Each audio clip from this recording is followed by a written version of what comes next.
संभल की धरती से लगातार सनातन के प्रमाण निकल रहे हैं। संभल की मिट्टी के नीचे छिपा हुआ प्राचीन इतिहास अब धीरे धीरे सामने आ रहा है, जो हिंदुओं की विरासत को मिटाने की साजिशें उजागर कर रहा है। अब संभल से भी सटे चंदौसी से एक प्राचीन बावड़ी मिली है। जब इसकी खुदाई का काम शुरू हुआ तो ऐसे प्रमाण सामने आए जिन्होंने सभी को हैरान कर दिया है। ये संभल से सटे चंदौसी की धरती है, जिसने एक बार फिर से साबित कर दिया कि सत्य को दबाया नहीं जा सकता, मिटाया नहीं जा सकता। जिस बावड़ी को मिट्टी और साजिशों की परतों में दबाने का षड्यंत्र रचा गया, वहां से सनातन संस्कृति की प्राचीन गाथा गूंज उठी है। संभल में प्राचीन शिव मंदिर और कई पौराणिक कूप मिलने के बाद अब चंदौसी के मुस्लिम बहुल इलाके में जर्जर हो चुके बांके बिहारी मंदिर से महज कुछ ही दूर पर सैकड़ों साल पुरानी प्राचीन बावड़ी मिली है। लक्ष्मणगंज के अंदर ये जो बावड़ी मिला है, आपको अंदर की तस्वीरें भी दिखाना चाहूंगा। कैमरामैन दीपक को कहूंगा कि वो अंदर आके दिखाए कि कितना ये गहरा ये बावड़ी है और इस बावड़ी के अंदर रूम जैसा बना हुआ है और लगातार इसकी खुदाई चल रही है।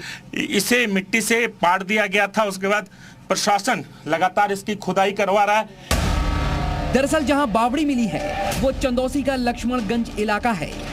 यहीं पर 152 साल पुराना बांके बिहारी मंदिर है।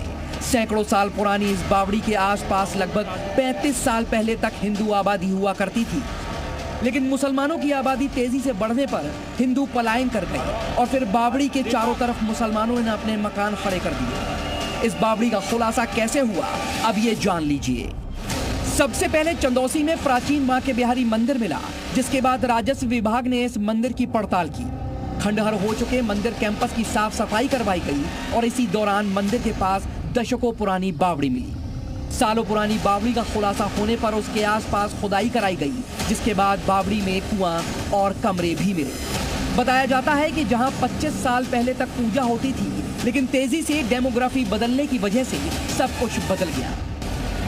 चंदौसी में मुस्लिमों की घनी आबादी के बीच मिली इस बावड़ी को पाटकर उस पर प्लॉटिंग कर दी गई थी।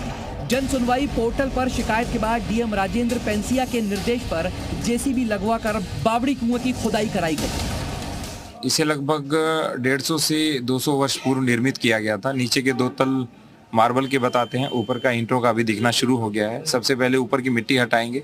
अभी तो वर्तमान में जो क्षेत्रफल है उसकी हम खुदाई करेंगे और आसपास जो अतिक्रमण हो चुका है, लगभग आधा क्षेत्र 190 वर्ग मीटर का क्षेत्रफल अतिक्रमित है, उसको भी हम धीरे धीरे अतिक्रमण कराएंगे। अब सवाल ये कि इन प्रमाणों को आखिर इतने सालों तक किसने और क्यों छुपाया। यहाँ इतिहास को तोड़ने मरोड़ने की खूब कोशिशें हुई, लेकिन योगी राज में ये साजिशें टिक नहीं सकी। संभल से राजू राज और सुनील सिंह, जी मीडिया।